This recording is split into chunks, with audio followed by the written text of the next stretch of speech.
ఈ రొట్టెల పండుగ రివ్యూకి వచ్చేసిన మంత్రివర్యులు నారాయణ గారికి, స్థానిక ఎమ్మెల్యే శ్రీధర్ రెడ్డి గారికి, మేయర్ గారికి, డిప్యూటీ మేయర్ గారికి, పోలీస్ ఆఫీసర్స్కి, అలాగనే అధికారులందరికీ, మరి ముస్లిం సమాజ పెద్దలందరికీ కానీ పేరు పేరున నేను నమస్కారాలు తెలియజేస్తున్నా. ఈరోజు రొట్టెల పండుగ అనేది ఒక నెల్లూరు వరకు, ఆంధ్రప్రదేశ్ వరకు కాదు. నేను ఒక 3 రోజుల ముందు మైసూర్లో ఉన్నాను. ఆ టిప్పు సుల్తాన్ ఆయన సమాధి దగ్గర ఆడపోతే కుప్పలుగా వచ్చేసారు మనుషులు. సార్ మేము రొట్టెల పండుగకి వచ్చేవాళ్ళం. ఆయన కృతజ్ఞత నాకు తెలియదు. ఆడ పోగానే సార్ మేము నెల్లూరుకి వచ్చేవాళ్ళని, రొట్టెల పండుగకి వచ్చేది, మీరందరూ చాలా బాగా చేశారు. ఇంతకుముందు ఇబ్బంది పడేవాళ్ళని, ఆడపిల్లలు చాలామంది ఇబ్బంది పడేవాళ్ళు, లేడీస్.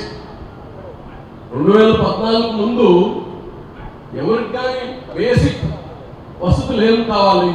ఎక్కడైనా జర్నీకి పోతున్నా, ఎక్కడైనా మనం వేరే ఊర్లకు వెళ్ళినా ఫస్ట్ చూసేది రెస్ట్ రూమ్స్, టాయిలెట్స్ ఎట్టున్నాయి. ఇవి గతంలో 14 ముందు సామూహిక టాయిలెట్స్ ఉన్నాయి. సామూహిక బంతి భోజనాలు చూసాం, కానీ సామూహిక టాయిలెట్స్ కట్టేవాళ్ళు గుంటతో వేసి. అలా కాదు, ఆ రోజు మంత్రి నారాయణ గారితో మాట్లాడి ఇక్కడ మొబైల్ టాయిలెట్స్ కావాలి, ఆడపిల్లలు చదువుకున్నాడు ఈ దర్గాలకు వచ్చి రొట్టెలు తినడం, అక్కడ నీళ్లు నెత్తిన వేసుకోవడం, ఇది ఒక వాళ్ళకు ఉండే నమ్మకం. కానీ పిల్లలు ఎవరైతే ఈరోజు ఇంజనీర్లు, డాక్టర్లు అయ్యే పిల్లలు వచ్చినప్పుడు ఈ వసతి కోరుకుంటారు. సో అందుకోసం ఆ రోజు మొబైల్ టాయిలెట్స్ దాదాపు 350 మొబైల్ టాయిలెట్స్ తెప్పించాం. 4 రాష్ట్రాల నుంచి తెప్పించాం. బెంగళూరు, చెన్నై, గుజరాత్ నుంచి, సూరత్ నుంచి తెప్పించాం. అది కానీ వాడేప్పుడు కొన్ని కష్టాలు చూసాం. దాని తర్వాత మళ్ళా నారాయణ సార్ని అడిగాను, ఒక పర్మనెంట్ టాయిలెట్స్ కడదాం అనుకుంది అని చెప్పి 120 ఆ రోజే ఇంక్లూడింగ్ హ్యాండిక్యాప్డ్ పెద్ద వయసు వాళ్ళ కోసం కానీ టాయిలెట్స్ కట్టించాం. నేనేం చెప్తున్నా అంటే, అధికారులు కావచ్చు, రాజకీయ నాయకులు కావచ్చు, ఎవరు కానీ ఇది మన కోసం కడుతున్నాము, మన కుటుంబ సభ్యులుగా వస్తారు, మన ప్రజల కోసం అనే ఒక భావన సర్వీస్ ఇచ్చే ప్రతి ఒక్కరిలో ఉంది. ఇది దైవ కార్యం. ఒకరికి నమ్మకం ఉండొచ్చు, ఇంకోరికి నమ్మకం లేకుండా ఉండొచ్చు. అయితే వచ్చే వాళ్ళకైతే భక్తులు, లక్షలాది మంది భక్తులకి నమ్మకం అనేది ఉంది. వాళ్ళ నమ్మకాన్ని రెస్పెక్ట్ చేయాలి. నాకు ఆ నీళ్లు నెత్తిపై వేస్తే నాకు బాగా అవుతా లేదా, ఇమ్మెటీరియల్. అక్కడ వచ్చే ప్రతి ఒక్కరికి ఆ నమ్మకం ఉంది. సో కాబట్టి ఆ నీళ్ళని కానీ మేమైతే, మంత్రి గారైతే ఒక గుడ్డ పెట్టించి, ఇది ఫైన్ మెష్ గుడ్డ పెట్టించి కాటన్ క్లాత్ తీసుకొని అక్కడ ఉండే చిన్న నలకలు తీయించేవాడు. చూసే వాళ్ళకి చాలా ఇదేంది ఇట్టగానే చేస్తారా అనిపించేది.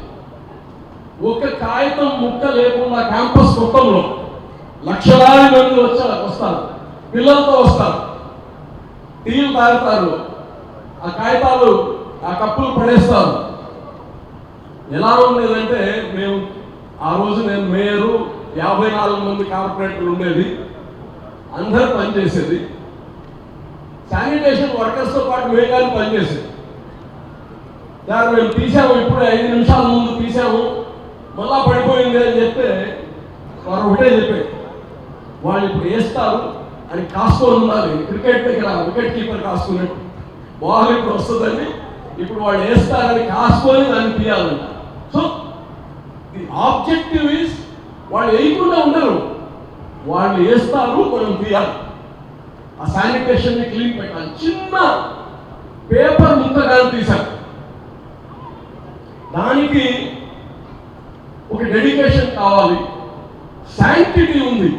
ఈ స్థలానికి వచ్చే భక్తులకి మనం ఆ శాంక్టిటీతో పనిచేయాల్సిన అవసరం ఉందని కానీ మీ అందరికి తెలియజేస్తూ, ఇదేమి ఇక్కడ రాకెట్ సైన్స్ ఏం చేయట్లేదు.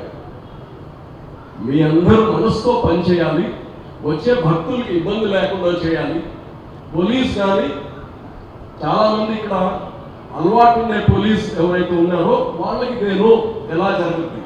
నేను పోలీస్ కానీ రిక్వెస్ట్ చేసేది ఏంటంటే హార్ష్గా లేకుండా, మీరు కానీ టైర్డ్ అయిపోయి ఉంటారు, గంటలు నాకు తెలుసు ఇక్కడ 20 గంటలు పనిచేయాల్సి వస్తుంది. బట్ కొద్దిగా వాళ్ళని మంచిగా చాలాసార్లు చూసేది అక్కడే మేము వచ్చిన దగ్గర గేట్ల దగ్గర ఇబ్బంది, వాళ్ళు కొద్దిగా మంచిగా పొలైట్గా చేస్తే బాగుంటుందని ఆయన కోరిక. మున్సిపల్ కార్పొరేషన్ నుంచి శానిటేషన్ గతంలో ఉండేవాళ్ళు బాగా చేశారు, ఇప్పుడు ఉండే హెల్త్ ఆఫీసర్ కానీ ఆయన బాగా చేయాల్సిన అవసరం ఉంది. ఇంజనీరింగ్ టీం అందరు కానీ కలిసి పనిచేయాలి. పోలీసు మీరు అందరూ కోఆర్డినేషన్ చేసుకోవాల్సిన అవసరం ఉంది. ఫైర్ డిపార్ట్మెంట్ కానీ, ఫైర్ డిపార్ట్మెంట్ వచ్చారండి, ఫైర్ వచ్చారా? సో ఫైర్ కానీ ఎప్పుడు చేసేటట్టే ఆ నీళ్లు పంపౌట్ చేయడం ఎన్నిసార్లు కానీ మీ అందరితో డీటెయిల్గా చెప్తారు. సో ఈ పండుగ ప్రతి సంవత్సరము తెలిసిందే అందరికీ, కానీ ఇప్పుడు దాకా ఎప్పుడు కానీ చిన్న అపశృతులు లేకుండా కానీ భగవంతుడి దయ వల్ల అన్నీ బాగా జరిగాయి. ఈ సంవత్సరం కానీ ఇంకా బాగా చేయాలని, అందరికీ మంచి జరగాలని, వచ్చే భక్తులకు కానీ మంచి జరగదని భగవంతుని కోరుకుంటూ, మీ అందరికి కానీ మంచి జరగాలి, అందరూ మనసుతో పనిచేయాలని కోరుకుంటూ సెలవు తీసుకుంటున్నాను. కస్టమర్లకు 100% నమ్మకం, మీరు పెట్టిన ప్రతి పైసాకి భరోసా. మా వెన్నార్ Palazzo grand, Nellore children's park road, Pinakini avenue, 5వ వీధి. నూతనంగా నిర్మించిన అధునాతన పలోజో గ్రాండ్ అపార్ట్మెంట్ లో ఫ్లాట్లు కలవు. ప్రభుత్వ అప్రూవల్ తో నిర్మించబడిన 5 ఫ్లోర్లలో లగ్జరీ అపార్ట్మెంట్ నెల్లూరు ప్రజలకు అందుబాటులో కలదు. నేషనల్ హైవేకి అతి సమీపంలోని వెన్నార్ పలోజో గ్రాండ్ లొకేషన్ నుంచి కేవలం 100-200 మీటర్ల పరిధిలో కార్పొరేట్ హాస్పిటల్స్, ఇంటర్నేషనల్ స్కూల్స్, కాలేజీలు, సూపర్ మార్కెట్లతో పాటు 1/2 కిలోమీటర్ దూరంలో రైల్వే స్టేషన్, బస్టాండ్లు, సినిమా థియేటర్లు, మాల్స్ అందుబాటులో. 5 ఫ్లోర్లలో నిర్మాణం. ఫ్లోర్ కి 6 ఫ్లాట్లు. ఒక్కో ఫ్లాట్ 3200 SFT తో నిర్మాణం మరియు ప్రతి ఫ్లాటు 4 బెడ్రూమ్లతో కూడినది. ప్రతి ఫ్లాటుకు విశాలవంతమైన 3 బాల్కనీ, సిట్అవుట్లు కలవు. ఈ అపార్ట్మెంట్ నిర్మాణానికి ఉపయోగించిన మెటీరియల్ ప్రతిదీ నాణ్యతతో పాటు బ్రాండెడ్ తో కూడినది. అత్యాధునిక వసతులతో కూడిన నిర్మాణం వెన్నార్ పలోజో గ్రాండ్ ప్రత్యేకత. Car parking, children's play area, lobby, apartment చుట్టూ ఎటు చూసినా 20 అడుగుల సెట్ బ్యాక్స్ తో పాటు 2 వైపులా ఎంట్రన్స్ తో 24 గంటల సెక్యూరిటీతో అత్యంత విలాసవంతంగా గేటెడ్ కమ్యూనిటీ స్థాయిలో నిర్మించిన అపార్ట్మెంట్ ఇది. Ready to occupy. పూర్తి వివరాలకు సంప్రదించండి. Phone number 9963337753.